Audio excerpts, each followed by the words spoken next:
మొద్దబ్బాయి. వీధి చివర పెంకుటింట్లో ఉండే అబ్బాయిని పిల్లలంతా మొద్దబ్బాయి అని హేళన చేస్తూ మాట్లాడసాగారు. తాతయ్య వాళ్లను మందలించాడు.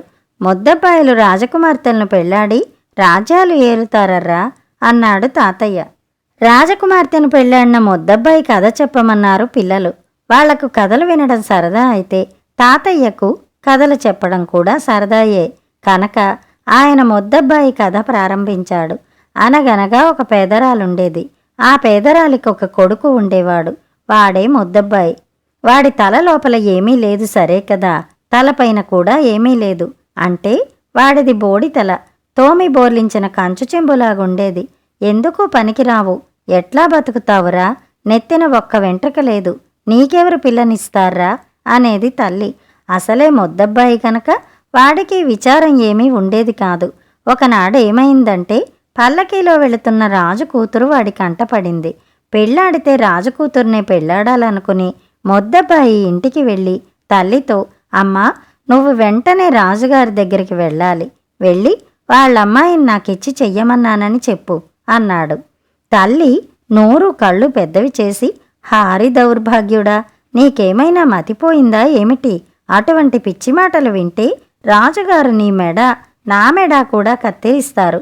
నోరు మూసుకో, ఎన్నడూ ఇలా వాగకు అన్నది.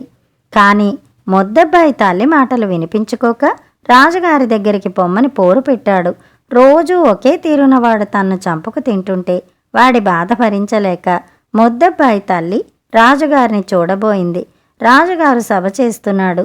మొద్దబ్బాయి తల్లి మర్యాదగా, మహారాజా, నా కొడుకు మతిలేనివాడు, మీ అమ్మాయిని చేసుకుంటానని మీతో చెప్పమని నన్ను చంపుకు తింటున్నాడు అన్నది. రాజు కూడా చిత్రమైన మనిషే. ఈ మాట విని ఆయన అరవాలేదు, కరవాలేదు. ఇదేదో గమ్మత్తుగా ఉన్నదే అని తనలో అనుకుని, ఈ ముక్క నీ కొడుకే వచ్చి చెప్పవచ్చునే, మధ్య నిన్ను రాయబారం పంపడం దేనికి అన్నాడు. తల్లి ఇంటికి వెళ్ళి మన్నాడు కొడుకును పంపింది. మొద్దబ్బాయి వచ్చి రాజుగారికి వంగి నమస్కారం చేసి చేతులు కట్టుకు నిలబడ్డాడు. ఏమోయ్, రాజకుమార్తెను పెళ్లాడాలంటున్నావట కాదు? అయితే నా ఉద్దేశం ఏమిటో ఎరుగుదువా? రాజోద్యానంలో పాడే పక్షులు ఏమీ లేవు. ఎవడైతే వాటిని తెచ్చి మా తోటలో ఉండేటట్టు చేస్తాడో వాడికి మా అమ్మాయినిచ్చి చేద్దామనుకుంటున్నాను. చేతనైతే ఆ పని చెయ్యి అన్నాడు రాజు. మొద్దబ్బాయి చిత్తం అని బయలుదేరాడు. పాడే పక్షులు ఎక్కడ ఉంటాయో, వాటిని రాజోద్యానానికి ఎలా తీసుకురావాలో వాడికి కొంచెం కూడా తెలియలేదు. అందుచేత వాడు మతిచెడి కాలు కాలిన పిల్లిలాగా ఊళ్ళ వెంట తిరగసాగాడు. ఒకనాడు ఒక బైరాగి తారసపడి మొద్దబ్బాయితో, ఏం వత్సా, ఎందుకంత విచారంగా ఉన్నావు అని అడిగాడు. మొద్దబ్బాయి కళ్ళనీళ్లు పెట్టుకుని బైరాగితో తనకు వచ్చిపడ్డ సమస్య ఏమిటో వివరంగా చెప్పాడు. నువ్వు నిజంగా దీక్ష గలవాడివి. మరొకడైతే అంతా మరిచిపోయి ఇంకేదన్నా పని చూసుకుని ఉండును. ఇలా ఒక కోసు దూరం వెళ్ళావంటే ఒక బ్రహ్మాండమైన చెట్టు కనిపిస్తుంది. దాని నిండా పాడే పక్షులే. ఆ చెట్టు కిందకి పోయి ఆం ఫట్ అను. ఎక్కడి పక్షులెక్కడ కదల్లేకుండా ఉండిపోతాయి. అప్పుడు నువ్వు వాటిని రాజుగారి తోటకు చేర్చి ఓం ఫట్ అను. అవి ఎప్పటి మాదిరిగా ఎగురుతాయి. ఆ తర్వాత రాజకుమార్తెను పెళ్లాడి సుఖంగా ఉండు అని మొద్దబ్బాయికి సలహా ఇచ్చి బైరాగి తన దారిన తాను వెళ్ళిపోయాడు. బైరాగి చూపిన దిక్కుగా వెళ్ళి మొద్దబ్బాయి పక్షులుండే చెట్టు చేరుకున్నాడు. దానిమీద అన్ని రంగుల పక్షులు ఉన్నాయి. చిన్నవి పెద్దవి ఉన్నాయి.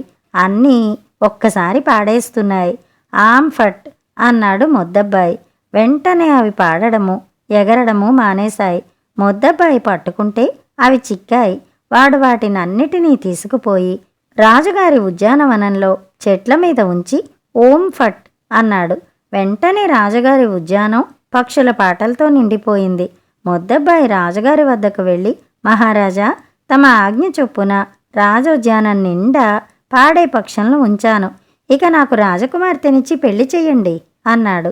దానికేం భాగ్యం, నీ దగ్గర ఇంద్రజాల విద్యలేవో ఉండి ఉంటాయి కనుక నువ్వు నీ బోడితల మీద జుట్టు మొలిపించుకుని పెళ్లికి వచ్చెయ్యి. ఈ లోపుగా నేను పెళ్లి ఏర్పాట్లు చూస్తాను అన్నాడు రాజుగారు.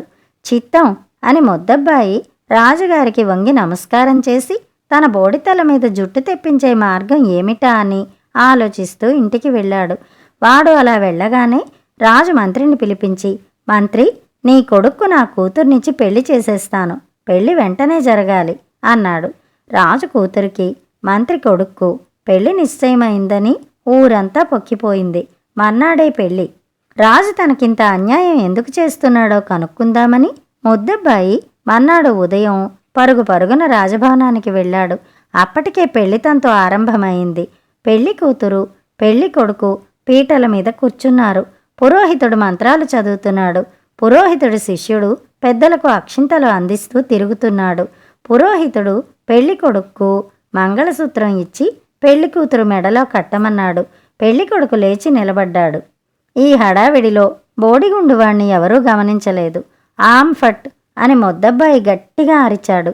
అంతే, ఎక్కడి వారక్కడ బొమ్మల్లాగా అయిపోయారు. అందరూ గుడ్లు అప్పగించి ముద్దబ్బాయిని చూస్తూ ఉండిపోయారు. పెళ్లి చూడవచ్చిన పౌరులు, రాజభవనంలో ఇతర పనులు చూస్తున్నవాళ్లు ఏమిటది ఏమిటది అన్నారు ఎంతో ఆశ్చర్యంగా. ముద్దబ్బాయి వాళ్లతో రాజు చేసిన మోసం చెప్పాడు. రాజుగారిదే తప్పు, ఈ పెళ్లి జరగటానికి వీల్లేదు. అబ్బాయి, నువ్వు పెట్టిన మంత్రం విప్పు, రాజకుమార్తె నీకే ఇచ్చి చేసేటట్టు చూస్తాం అన్నారు వాళ్ళు. ఓం ఫట్ అన్నాడు ముద్దబ్బాయి. మళ్ళీ అందరూ కదిలారు. అక్కడ చేరిన 10 మంది పెద్దలు గడ్డి పెట్టిన మీదట రాజు ముద్దబ్బాయికి తన కూతుర్నిచ్చి వైభవంగా పెళ్లి చేసేశాడు. వాడి గుండు ఏమైంది తాతయ్య?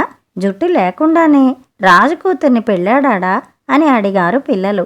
జుట్టుతోనే పెళ్ళాడాడు, లేకపోతే అంత గొప్ప మహారాజు కూతురు ఒప్పుకుంటుందా ఏమిటి అంటూ తాతయ్య స్నానానికి లేచాడు.